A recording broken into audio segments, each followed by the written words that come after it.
Muy buenas tardes para todos y para todas. Para nosotros es un gran orgullo ver esta acogida enorme que hemos tenido para la sesión que nos convoca hoy, que es el aula inaugural del programa de antropología, un espacio que hemos pensado para celebrar de alguna manera el inicio de cada ciclo académico, para reencontrarnos después de los recesos con nuestros estudiantes, docentes, egresados y otros amigos y colegas de nuestra casa de estudios. En esta oportunidad tenemos una obra inaugural que ha sido titulada sobre la exclusión de Rayford, que está inspirada en el capítulo del libro La voz del proscrito, experiencia de la letra y eventos de desplazamientos en Colombia, de nuestra estimada y admirada colega Claudia Martínez Vanegas, y que contará con los comentarios de Enrique Santos Molano, periodista, escritor e historiador, Carlos Páramo Bonilla, antropólogo e historiador, y que será moderada por el profesor Gerardo Ardila Calderón, antropólogo y ambientalista. Entonces, sin más preámbulos, le voy a pasar la palabra a Gerardo para poder iniciar nuestra obra inaugural. Gracias. Muchísimas gracias, Claudia.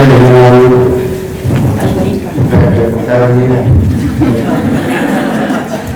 30 años de experiencia, perdonarán. Carolina, mil gracias. Antes de empezar, pues darle las gracias a todos ustedes por estar aquí, en particular agradecer profundamente a Enrique Santos que haya aceptado estar hoy. Yo voy a hacer algunas infidencias hoy a lo largo de la presentación. La primera es que Enrique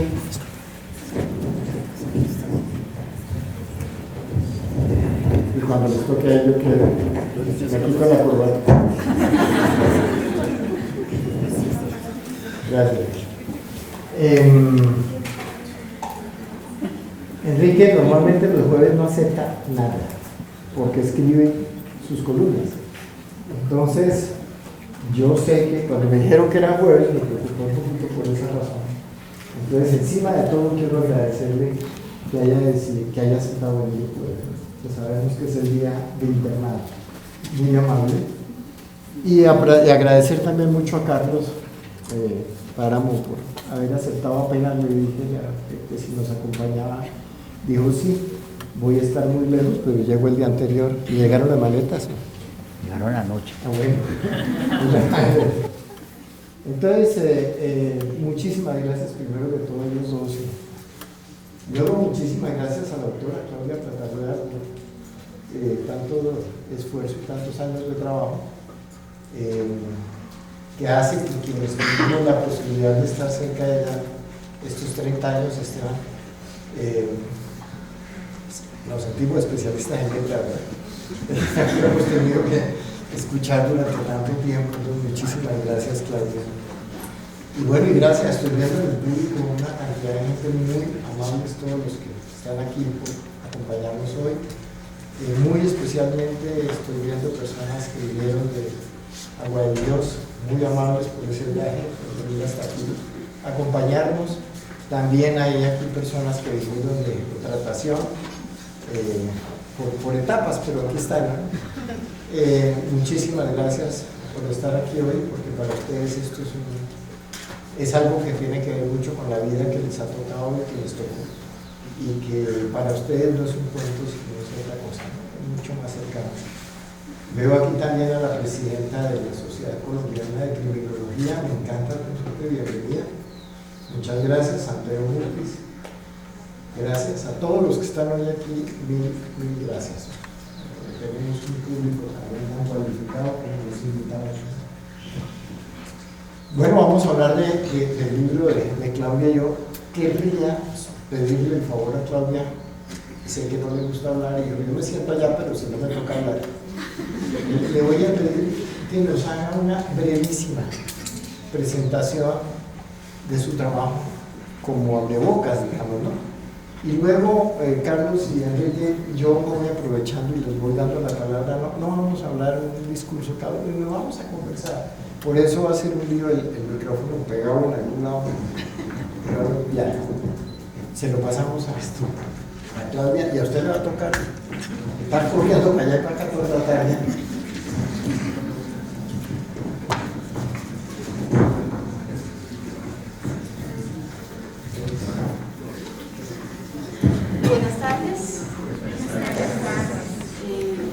amables todos por venir.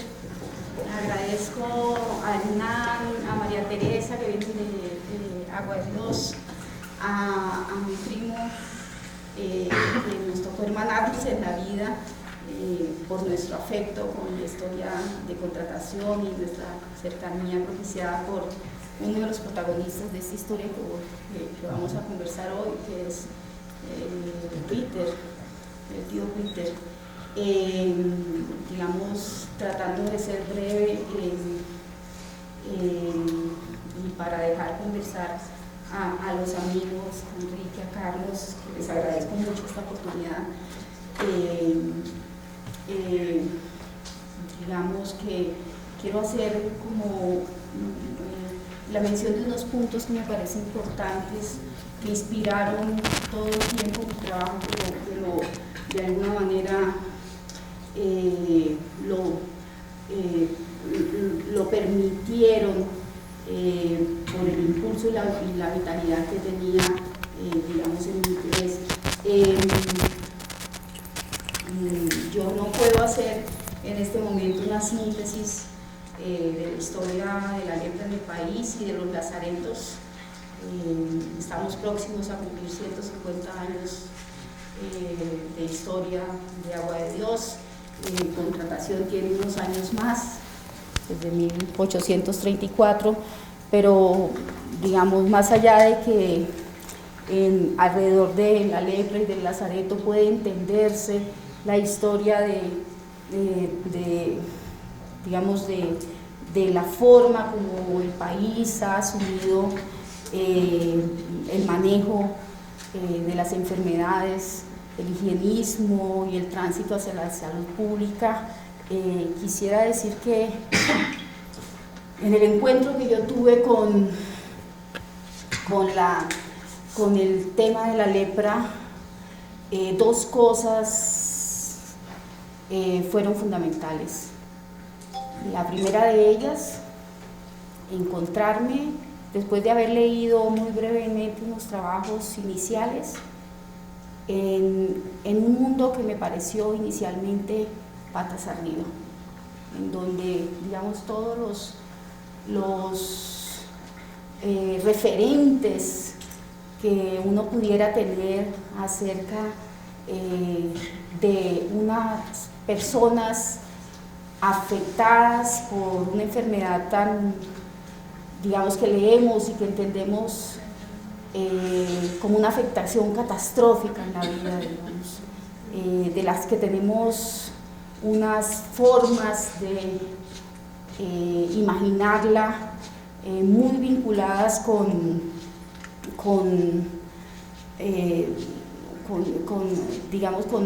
la imagen de la muerte, con la imagen de vivir al límite el oprobio causado por una palabra clave que se atraviesa siempre, que es la exclusión. El modo en que yo llegué a contratación inicialmente hace 22 años, 1997, hace 22 años conocí ese territorio. Me impresionaron dos cosas. La una es que, a pesar de que yo había leído que la lepra había sido, digamos, definida en unos términos médicos que hablaban del contagio, de la curación, lograda desde los años 50, y digamos, de unas formas de eficacia terapéutica en el manejo de la enfermedad, yo me encontré que en las personas afectadas por la lepra,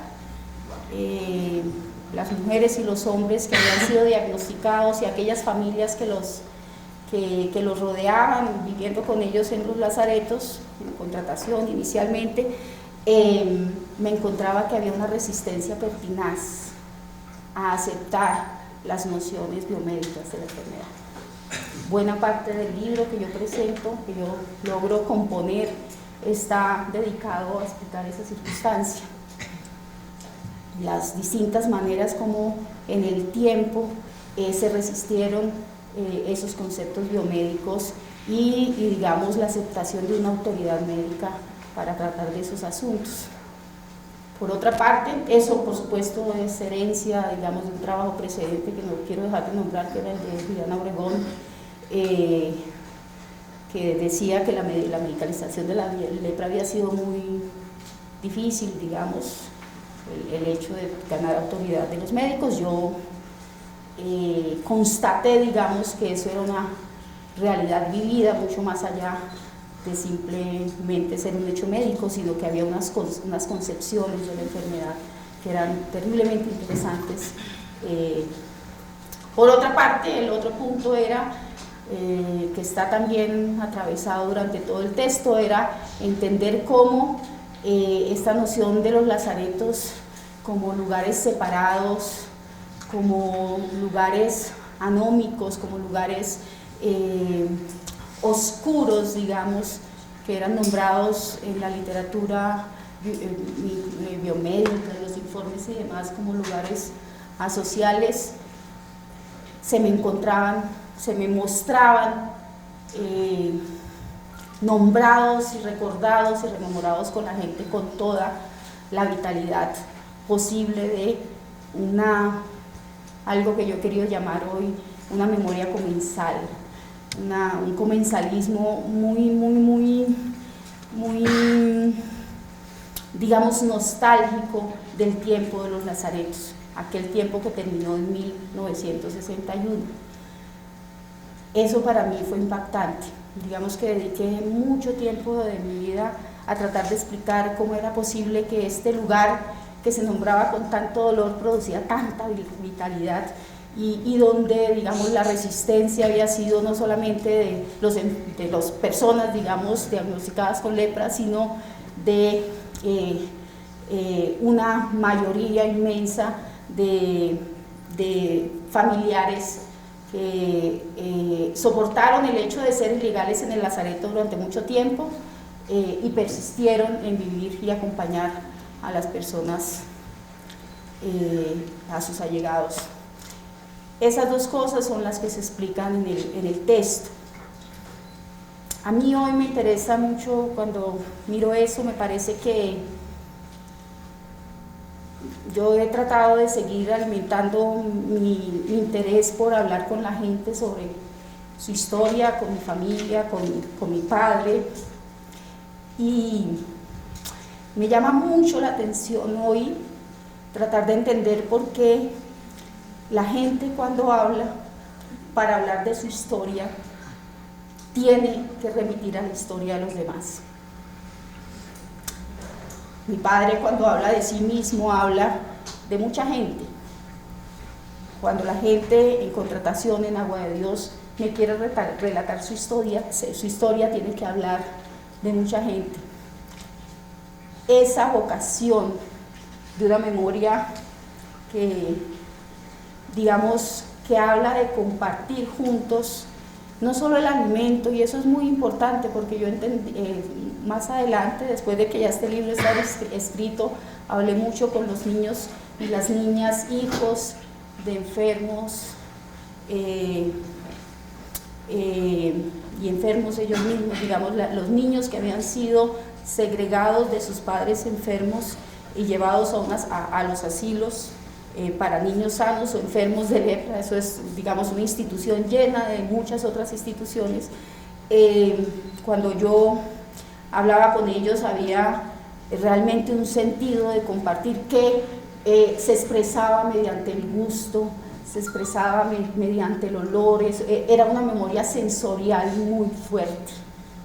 Y eso a mí me parece súper poderoso, la manera como esta gente que tuvo que construir juntos una forma que se llama, la forma como es nombrada es de tener que vivir aquí adentro, digamos, el afuera era el resto del mundo, al interior de los lazaretos.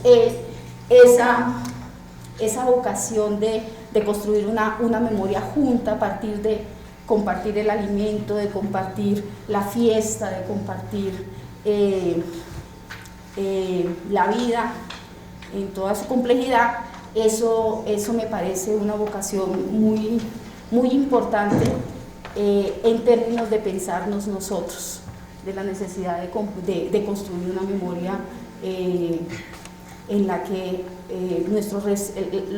los referentes con los que hablemos tengan que ver con la intimidad de la vida. Digamos, dejo ahí, me parece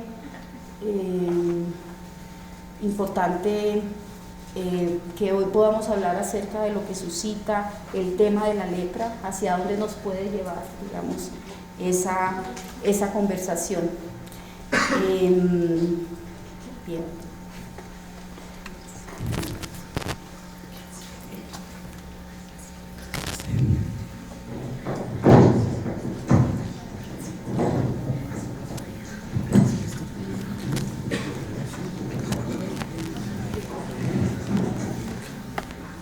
Gracias. Bueno, yo a veces soy un poco descuidado y hay un descuido gravísimo, es que no presenté a los invitados, entonces toca empezar por presentarlos desde luego, ¿no?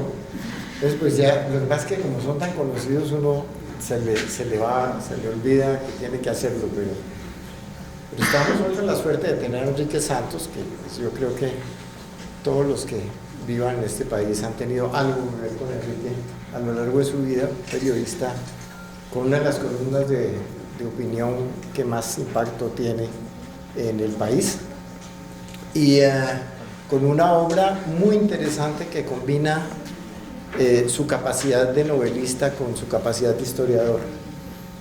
Dentro de su obra pues encontramos cosas fantásticas, la novela, la última novela que nos enseña qué pasó y cuál fue la importancia del movimiento comunero.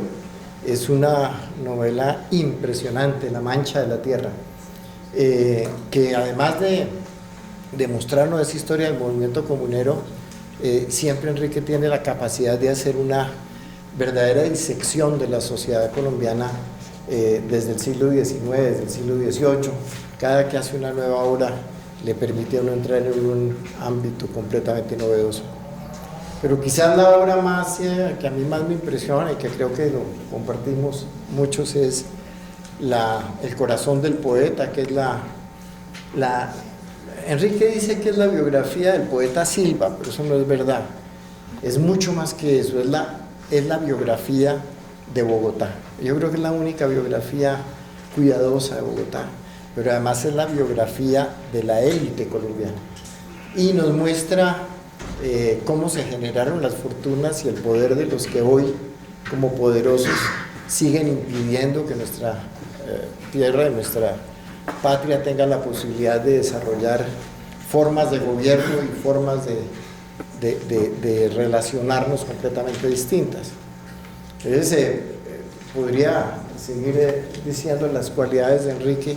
Además de eso, es un excelente amigo y una persona que nos enseña permanentemente con su claridad caminos políticos que ojalá pudiéramos comprender con la claridad con que Enrique lo hace. Y Carlos, pues Carlos también muy conocido en esta casa, un antropólogo que tiene otro tipo de obra también tan importante. Yo creo que una de las cosas, cuando uno le habla de Carlos Páramo, uno inmediatamente piensa en Bach.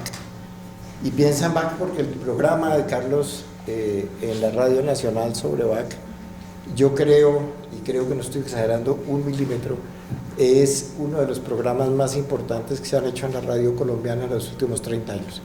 No creo que sea superado, pues es un trabajo bellísimo.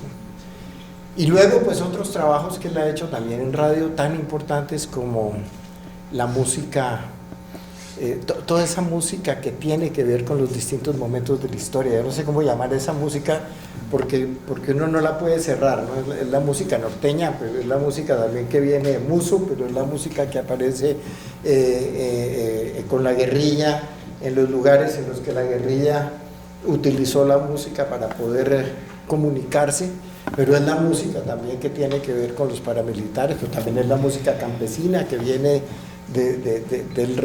del corazón de la patria. Entonces, creo que todas ese aporte de Carlos desde la música, desde el arte es tan valioso que no puedo dejar de resaltarlo.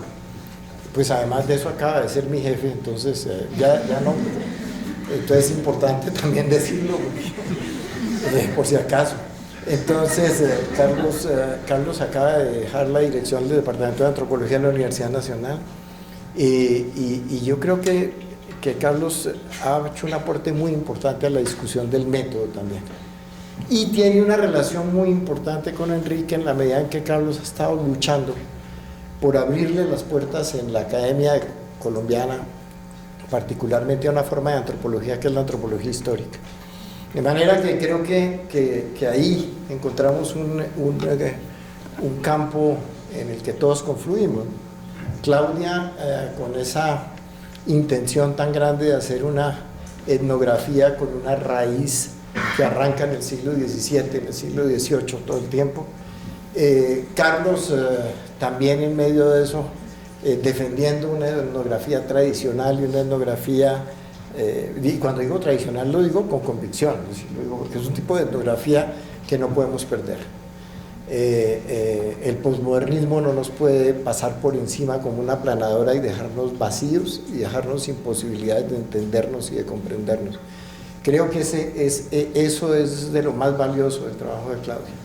Y Enrique, con esa capacidad permanente de ponernos a charlar, yo me siento amiguísimo de Silva, después de haber leído la novela de Enrique, porque yo tengo a Silva cuando se dormía, tengo a Silva cuando trabajaba, cuando estaba en el almacén con su padre, tengo la visión de Silva, lo veo conversando con su hermanita que quería tanto, lo veo con su madre, lo veo en sus relaciones con Isaacs, con Jorge Isaacs, y cómo, es decir, después de leer la novela de Enrique soy amiguísimo de Silva y siento que viví con él, ¿no? Entonces, eso es otra manera también muy etnográfica de presentar la historia, muy bella, ¿no? Entonces tenemos esa suerte, esas confluencias que yo quisiera aprovechar al máximo. Volver sobre el libro de Claudia me parece muy importante. El libro de Claudia no es un libro, en realidad yo creo que eso es difícil cuando uno quiere referirse a él porque son varios libros en uno y tiene propuestas muy distintas, uno puede leerlo de muy distintas maneras, ¿no? Antonio me decía que cuando lo leyó se puso a llorar porque conoció un papá que él no sabía que existía. Es esa narración del principio hecha en una calidad narrativa bellísima y muy descriptiva y que se mantiene en parte del libro, porque el libro se hizo a lo largo de muchos años, entonces el libro tiene momentos distintos y tiene lenguajes distintos y tiene ritmos diferentes y uno lo siente cuando lo lee, pero eso tiene una relación con esa misma cosa que estoy diciendo y es que ese es un libro, el que nos cuenta las historias, el que nos pone a las personas con las que nos relacionamos, ¿no? Hay otro libro ahí también al mismo tiempo y es el que hace el análisis tan importante de lo que ocurrió con la visión política de nuestras élites en relación no solo con la lepra, sino en relación con dos, Claudia dijo, es un concepto, ¿no? Son dos conceptos terribles, segregación por una parte y por el otro lado, al segregar también, ver cómo se encierra al otro para que el otro no pueda aparecer. Entonces, esa costumbre política, Claudia la puede analizar de una manera muy clara a lo largo de su trabajo, haciéndonos ver que la ciencia no es neutral, que la ciencia toma partido político siempre y que lo importante es que cuando uno desde la ciencia toma partido político lo haga expreso, sepa que está tomando partido político y que está tomando partido por una visión de la realidad. Eso me parece valiosísimo en el libro, porque nos muestra que todos esos genios que intentaron inclusive pues crear esa estructura institucional tan grande en torno a la lepra, tenían una visión de Estado en la cabeza y tenían sobre todo una visión de sociedad en la cabeza. Y una visión de sociedad que era restrictiva, una visión de sociedad que era elitista, una visión de sociedad que era racista, una visión de sociedad que heredamos nosotros y que forma parte en gran medida de todos los problemas que hoy nos impiden encontrar caminos de paz con más tranquilidad y con más ligereza. De manera que esa es otra parte del libro que me parece importantísima. Luego hay otro libro que es el libro técnico, donde Claudia, este libro no viene solo, este libro viene con el anterior libro de Claudia, que es la recopilación y el análisis de toda la normatividad sobre la lepra desde mediados del siglo XIX hasta casi mediados del siglo XX.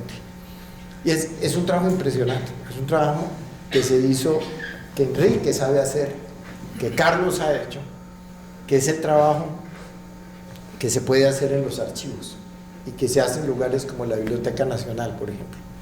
Entonces, Claudia hace un trabajo de una minuciosa arqueología, cogiendo esos cantidades de niveles de historias que se cruzan, que se ponen una junto a la otra, que forman verdaderos palimpsestos, y con un pequeño cepillito va limpiando capa por capa y nos la va poniendo clarísima para que nosotros la podamos seguir y la podamos descubrir. Entonces es otro trabajo, es otro libro, es otra oferta, es otra posibilidad que encontramos en el libro. Y luego pues está también la parte que Claudia utiliza, donde también se muestra a ella, y yo creo que son esos últimos capítulos en los que Claudia dice lo que piensa de la lepra y de lo que piensa el Estado y de lo que piensa, y se insinúa una visión también con una fuerza política muy importante. Entonces yo creo que hay otro libro que hay que leerlo después y que pues yo supongo, y que lo puedo decir, Claudia está construyendo, y que todavía pues hay que seguirlo viendo en qué termina en el próximo libro, que supongo que tendrá esa reflexión personal y profunda sobre su visión de la construcción de una nación que se basa fundamentalmente en la exclusión y en la reclusión. Y por último, pues yo no puedo dejar de mencionar que el libro se mueve en una etapa, Enrique, que es la etapa más racista que hemos tenido en el país, aunque seguimos siendo terriblemente racistas, pero es la etapa, Carlos, de la eugenesia. Toda la lógica que plantea Claudia en su libro es la lógica política de la eugenesia, es la lógica política que está atrás del intento de mejoramiento de la raza, es la lógica que está atrás del discurso, además de los radicales liberales, ¿no? que eran exactamente iguales a los más conservadores en la manera de concebir eso, y que pensaban que el desarrollo no era posible sino única y exclusivamente mediante el blanqueamiento y el proceso de convertir cada vez más en patriarcal la sociedad. Entonces, para hacer eso había que acabar con las demás razas, había que extinguirlas y había que importar una especie de sementales blancos para que pudieran cambiar y mejorar la raza, ¿no? Y en esto estuvo metido gente que nos parecería a nosotros increíble, ¿no? La persona que hizo las cartas y que montó todo el proceso de eugenesia fue Manuel Alcísar, el fundador de la Universidad Nacional. Y Manuel Alcísar fue el que escribió los documentos más terribles sobre la eugenesia y sobre la necesidad de arrasar a esas otras razas para imponer solo lo blanco como posibilidad de desarrollo, que termina con los discursos en el 28 de Laureano Gómez en el Teatro Municipal, ¿no? Eso se conecta. Cuando uno lee este libro no puede dejar de pensar en eso, no puede dejar de vivir ese momento y todas las implicaciones políticas de esa forma de ver la vida, ¿no? Yo podría seguir hablando porque me parece que este es un libro valiosísimo, desafortunadamente muy mal manejado en mi universidad, Carlos. Un libro que yo soy miembro desafortunadamente también, y es mi cercanía con Claudia me ha impedido poder pelear mejor, pero soy miembro del comité editorial. Entonces, pues el libro tiene problemas editoriales que superan la capacidad del autor, que van más allá del autor, pero tiene un problema gravísimo que tienen la mayoría de los libros, Santiago, y es la distribución. Se pusieron los libros en algunas librerías y nunca se hizo el proceso de ir a a poner los nuevos cuando los que había puesto ya no estaban. De manera que acaba de salir, y este es un libro que es más difícil de conseguir que El corazón del poeta, Enrique. A ver si sale esa nueva edición muy pronto. Entonces, pues yo creo que eso también hay que ponerlo en la mesa. Este es un trabajo tan interesante y tan importante que ojalá Claudia deje ejemplares en todas las bibliotecas. Aunque hoy en día creo que la mayoría de los que están aquí sentados no saben qué significa esa palabra, porque si no está en Google no existe. De manera que ojalá también lo pongas en Google algún día de estos, puedan leerlo y conocer ese trabajo tan interesante y tan importante. Bueno, yo, Enrique y Carlos, ya eché mi carreta, ahora paso a la de ustedes.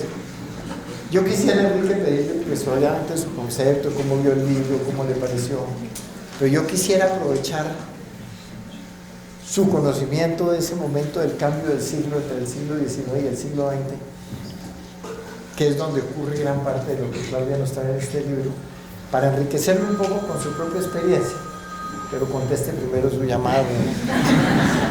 Y Carlos, también ponerlo en el mismo contexto, pero desde otra perspectiva, qué pasa con la eugenesia, pero además, Carlos, hay una parte del libro que no mencioné, pero que es fundamental, que es la que tiene que ver con el método. Y yo creo, Carlos, que usted nos puede aportar mucho en eso, ¿no? Porque el método de investigación es clave en este trabajo también.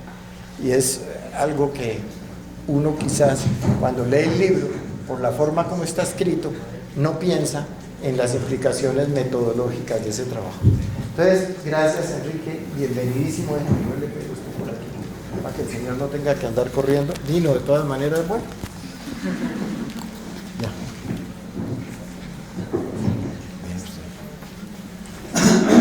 Bueno, muchas gracias a Gerardo por sus amables referencias a mi persona, pero también hay que hablar un poco del moderador.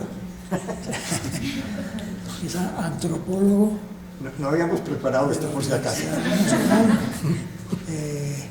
Es el director de uno de los mejores programas de radio que se han hecho en los últimos tiempos, que es Desbordes, una puerta abierta a la América Latina, donde ha entrevistado a grandes personalidades del continente, que la colección de esos programas.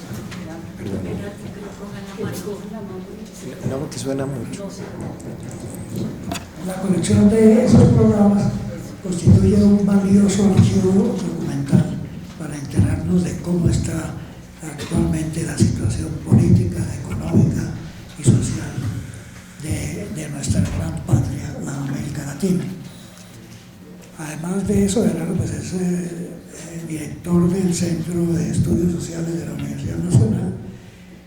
Es una de las personas más cultas, más enteradas acerca de la actualidad, músico también, o experto en música. Y bueno, tiene tantas cualidades que no acabaría de mencionarlas. Sobre el libro de Claudia Platarrueda Vanegas, me sorprendió mucho la forma como un tema tan, digamos, aparentemente áspero como es el de la lepra, una enfermedad tan terrible y tan rechazada socialmente, es tratado en una forma tan poética. Este es un libro donde la poesía nos ayuda a entender el horror de esa enfermedad. Está escrito delicadamente, nos cuenta la historia de su tío que padeció la lepra y de cómo él con sonrisa y con bondad superó el dolor que le causaba padecer esa enfermedad.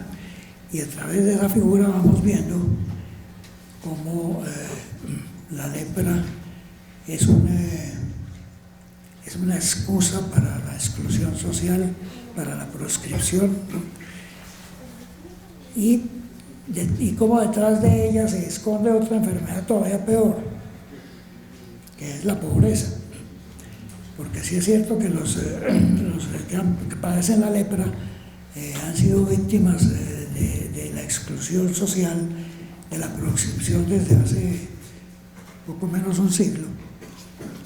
También los que padecen la otra enfermedad de la pobreza sufren el mismo dolor y la misma invisibilización en la sociedad, que los desconoce y los discrimina. Al terminar el siglo XIX, la enfermedad de la lepra es una verdadera epidemia. Mucha gente se crean los lazaretos de contratación de caño del oro y de agua de Dios.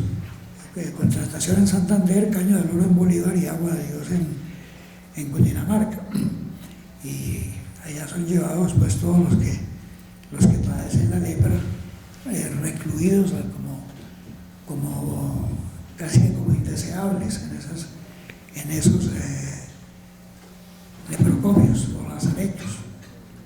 Claudia, con un método investigativo extraordinario, va haciendo el análisis de lo que son esas situaciones de las distintas personas que están recluidas en los lazaretos, de las que a veces se deambulan por las calles sintiendo el rechazo de sus semejantes y el repudio de la sociedad, que siente asco por esa enfermedad. A finales del siglo XIX tratan de hacerse experimentos para encontrarle una cura a la enfermedad de la lepra, y se destaca las investigaciones que hizo el doctor Juan de Dios Carrasquilla, que inventó un medicamento al que se llamó el serum, que supuestamente curaba la lepra, habiendo aparentemente descubierto que la lepra era producida por una pulga.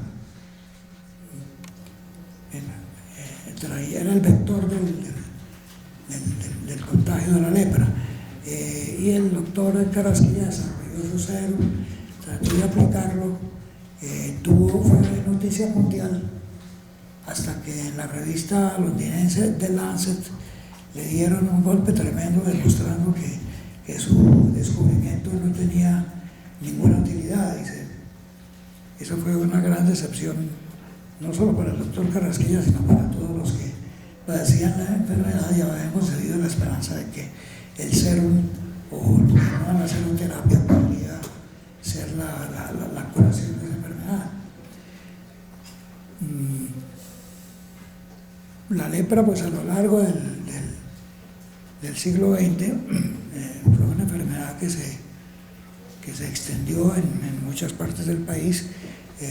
Yo recuerdo que de pequeño alcancé a conocer leprosos que deambulaban por las calles de Bogotá, que eran la gente que los veía se apartaba, pues espantada, temerosa de que fuera a contagiarse.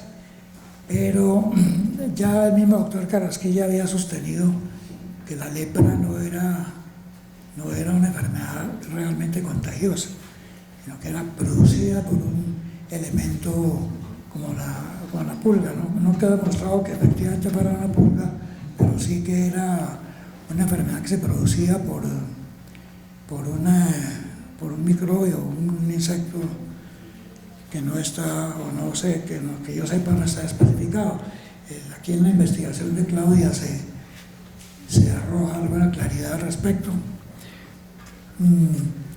Pero este libro, como lo dice Gerardo, son varios libros, ¿no? Es una investigación muy profunda que nos enseña a conocer no solamente los padecimientos de la lepra, sino también lo que somos como una sociedad en cierto modo racista y excluyente, incapaz de afrontar esos males con carácter y con bondad, como lo prueba el tío de Claudia, que no curó su enfermedad, pero que con su bondad y con con su sonrisa, logró sobrellevarla y logró llevar a los enfermos que lo acompañaban en contratación un alivio y una esperanza.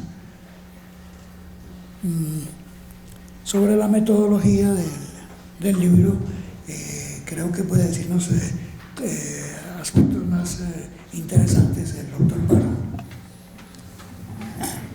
Muchas gracias, Enrique. Vamos a pasar.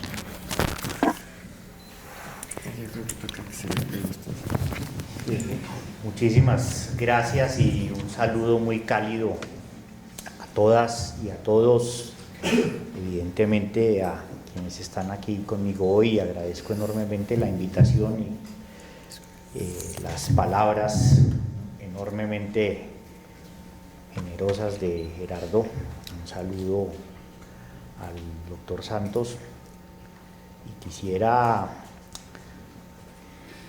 por una vez en la vida, agregar un atributo que en este caso espero no pase de inmodesto a mi hoja de vida,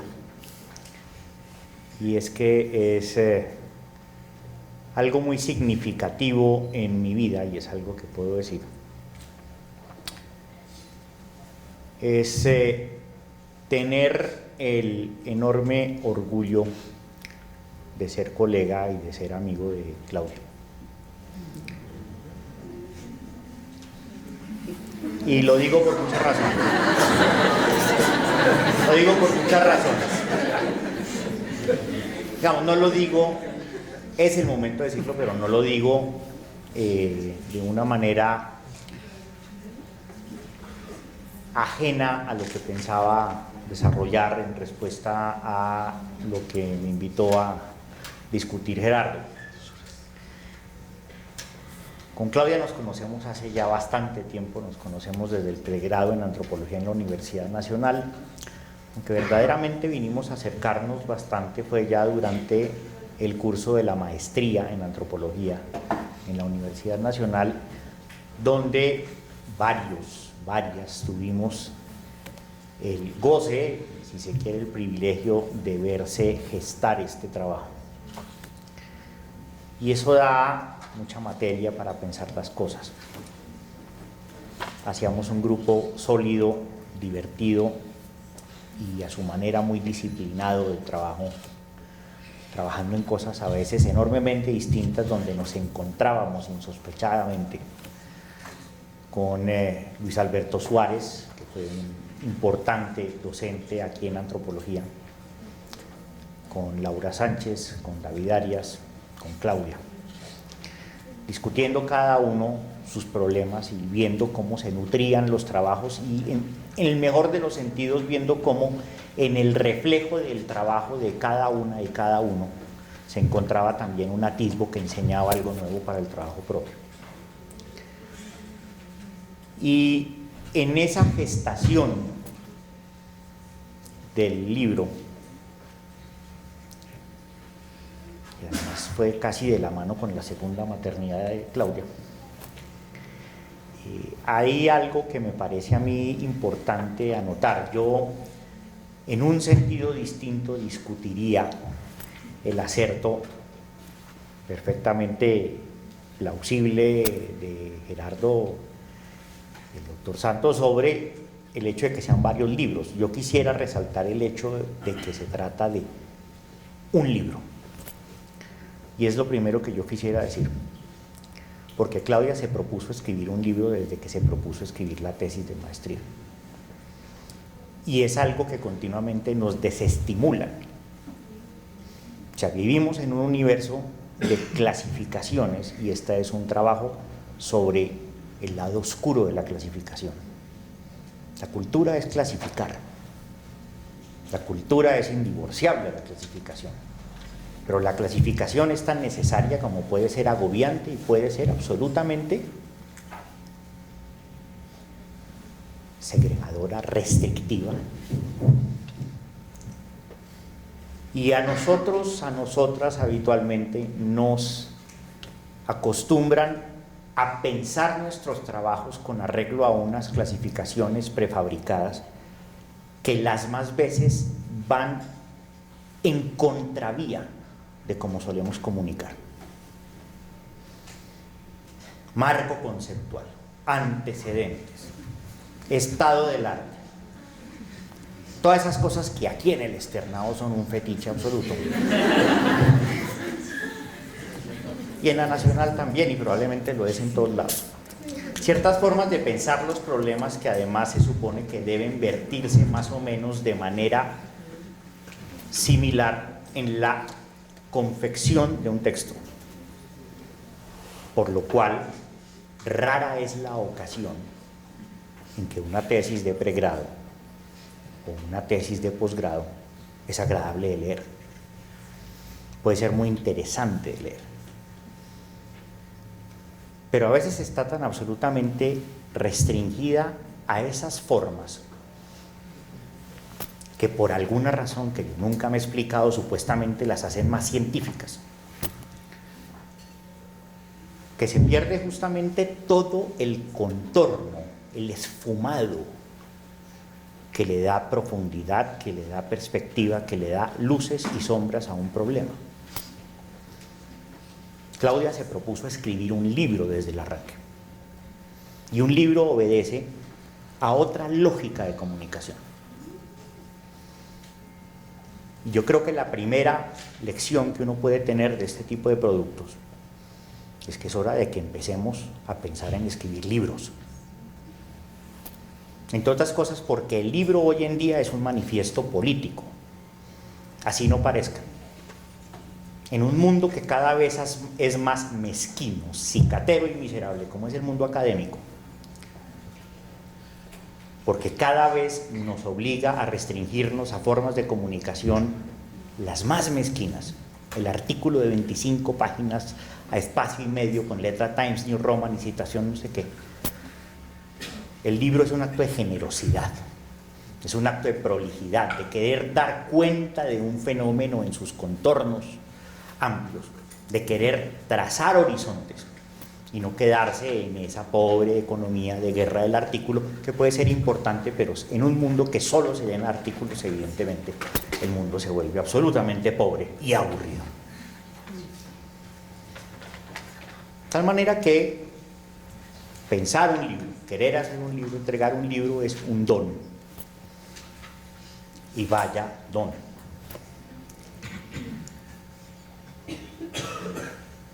Algo también mencionó Gerardo que yo quisiera entreverar con lo que siempre he pensado sobre este trabajo. Es un libro que cuando se lee no deja ver en la primera lectura todos las enormes luchas metodológicas, estéticas, las luchas escriturales que dio la autora. Eso por lo general es fundamental para un trabajo bien hecho. Y acaso sea, en el sentido más técnico de la palabra, lo que signa la obra de arte. En una clave del todo modesta, pero que tiene que ver con un medio que ya al menos en 2 ocasiones se ha mencionado hoy. Eso pasa cuando uno hace radio. Parte de las cosas que uno aprende a hacer radio, que es un medio por antonomasia invisible, es que los programas por lo general, si la gente no se manifiesta sobre un programa, no necesariamente significa que no se escuche, pero hay de que algo salga mal.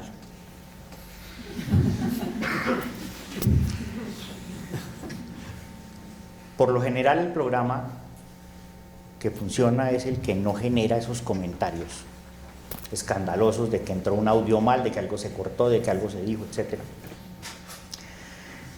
Y es un principio del hacer que en el Renacimiento se llamó sprezzatura, mostrar las cosas difíciles como si hubieran sido fáciles, naturales, tranquilas, mostrarlas con modestia. En inglés existe una expresión que no encuentro que tenga equivalencia directa en castellano,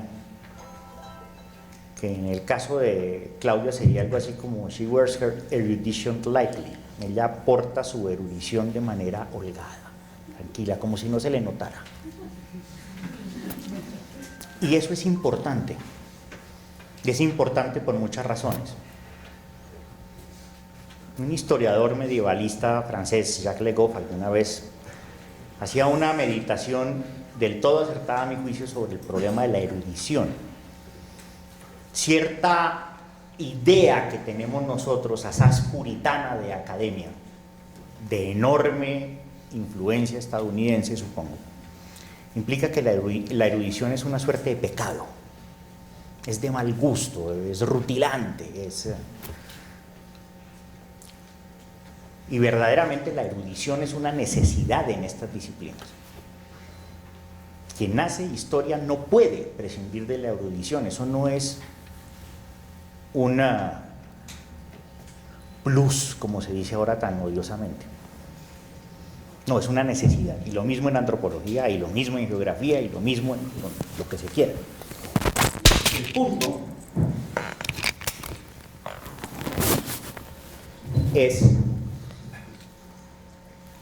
cómo se da cuenta de esa erudición de una manera petulante, de una manera que aísla y que dice: yo estoy aquí, soy académica, miren cuánto he aprendido y cuánto sé, y que por lo general va de la mano con una cadena interminable de neologismos y de circunloquios del lenguaje, que es buena parte de lo que hoy en día leemos en ciencias humanas, por cierto. Textos inexpugnables en la cantidad de palabras inescrutables que traen, o de dar cuenta de esa experiencia a través justamente de trabajar la palabra para buscar el concepto preciso, pausado, con la música que es del caso, y siempre buscando que pueda ser leído por cualquiera. Y esa es la verdadera erudición. Y es donde uno dice, claro, el libro no muestra todo el trabajo que tiene detrás, pero esa es una virtud.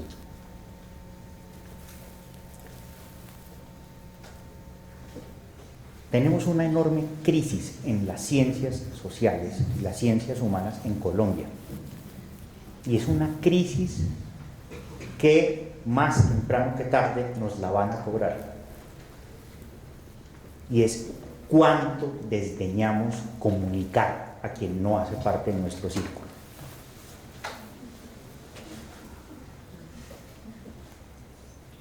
Es cuán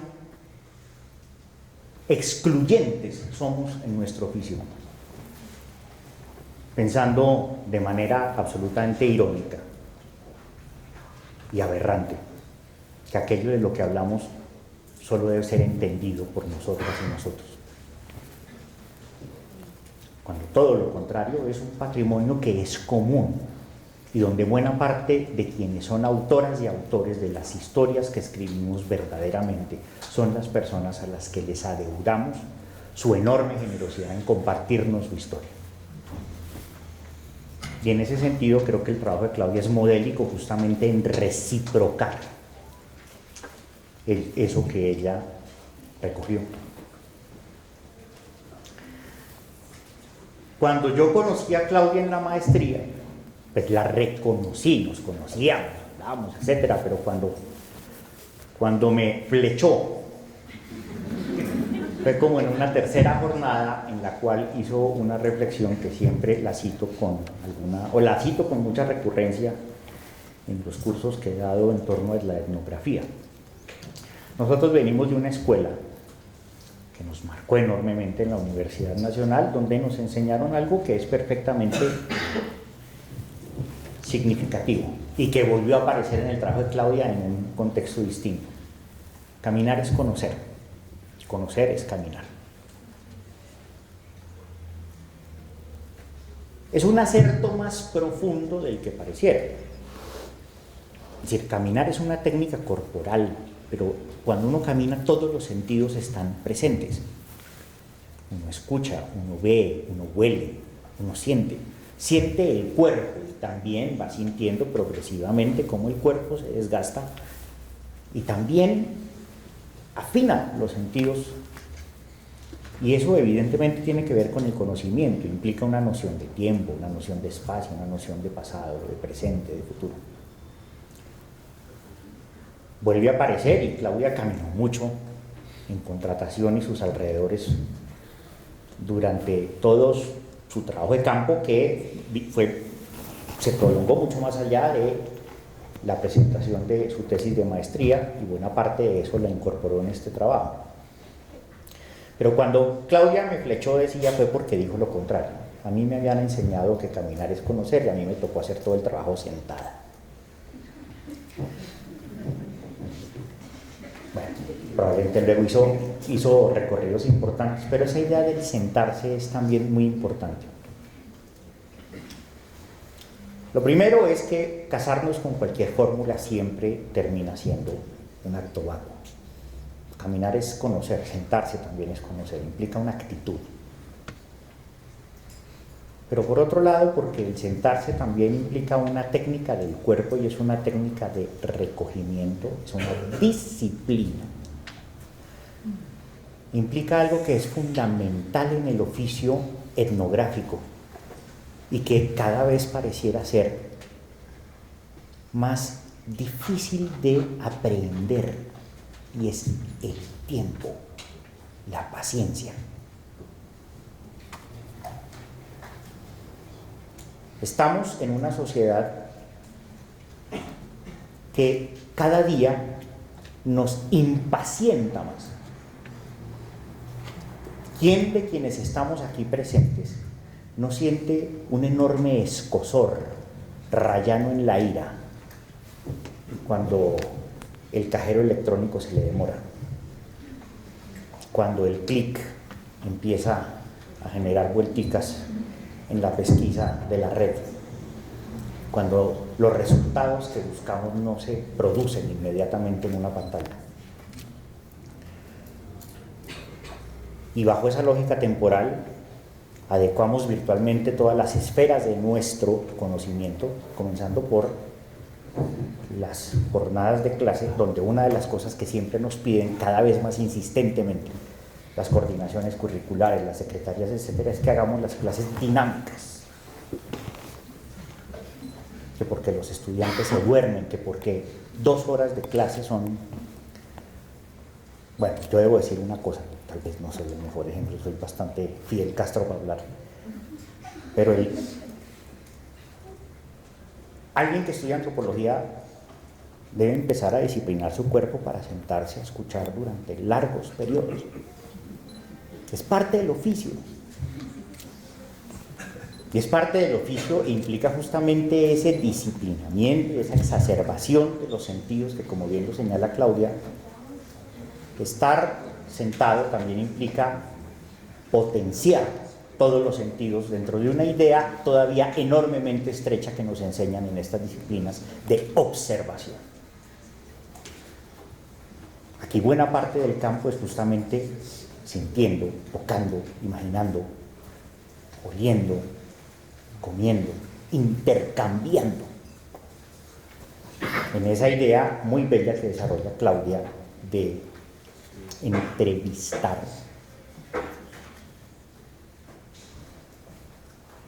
Que no implica un acto de un lado simplemente, sino que implica justamente un diálogo, una conversación continua. Y en ese sentido, no es la primera vez que lo digo en público, además. Claudia Platarrueda es de las mejores etnógrafas que yo conozco en mi generación.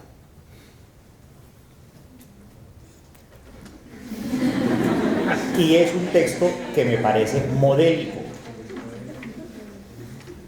porque entre otras cosas es absolutamente parco en discusiones sobre la etnografía. A estas alturas de la vida yo leo una etnografía y cuando ya veo más de 2 páginas que invocan teoría de la etnografía, yo ya tengo la absoluta certidumbre de que ese texto no implicó un trabajo verdaderamente comprometido de tiempo.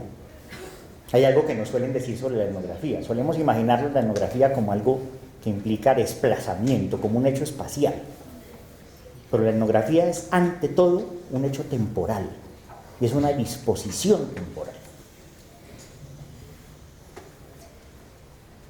Y es una capacidad además de introspección del tiempo de aquel, de aquella con quienes adelanto mi trabajo.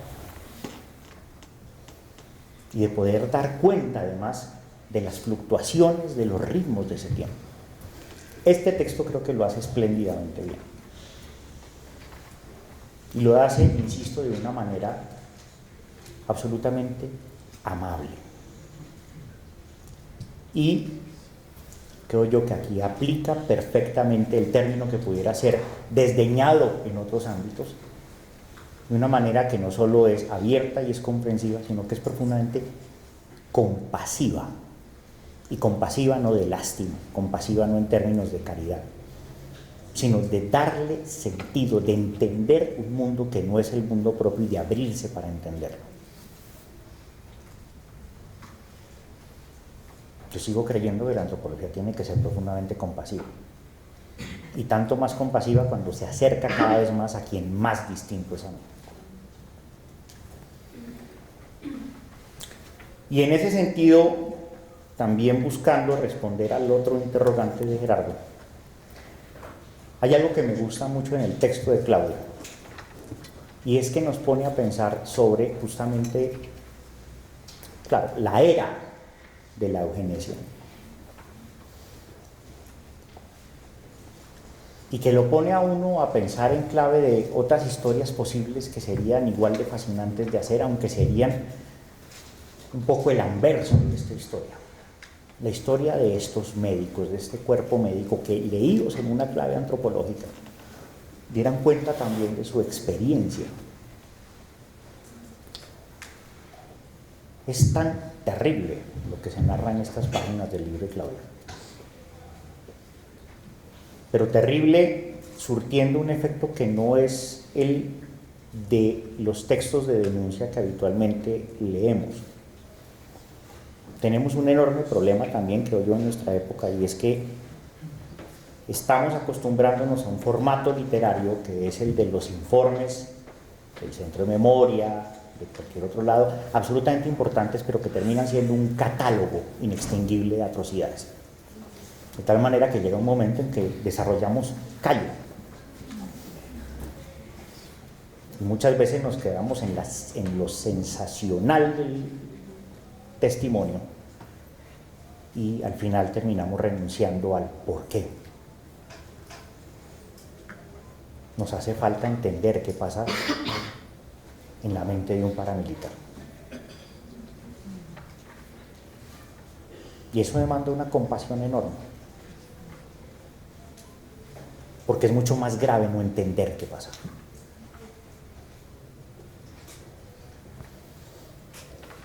Y el texto de Claudia, que es vehemente, que es vigoroso en su punto de vista, que es comprometido, en cualquier caso nos permite auscultar, cuando menos una moraleja,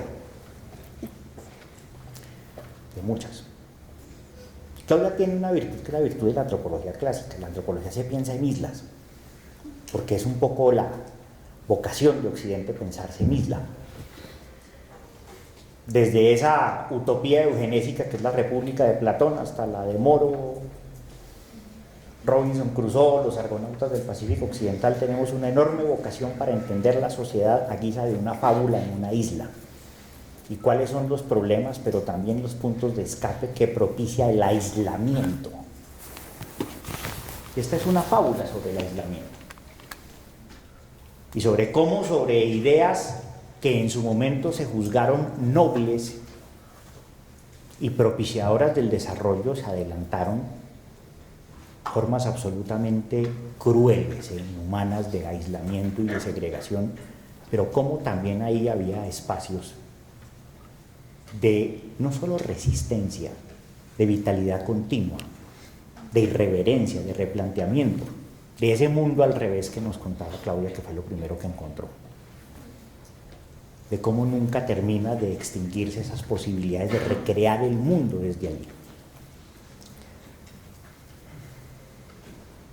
Y entonces la primera moraleja es Claro, uno puede ser enormemente severo frente a la política eugenista de los años 30 y tiene la ventaja histórica para hacerlo y ojalá la responsabilidad de que eso no vuelva a ocurrir cuando estamos a la vuelta de la esquina de que eso ocurra.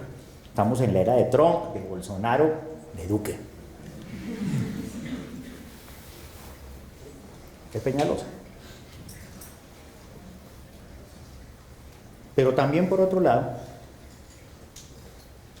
es el hecho de pensar quién hubiera sido yo en los años 30. ¿Cómo hubiera pensado, cómo hubiera clasificado el mundo? ¿Cuántas de mis decisiones sociales no propician también ese tipo de segregación? Cuando yo escribo solo para mis pares, estoy segregando.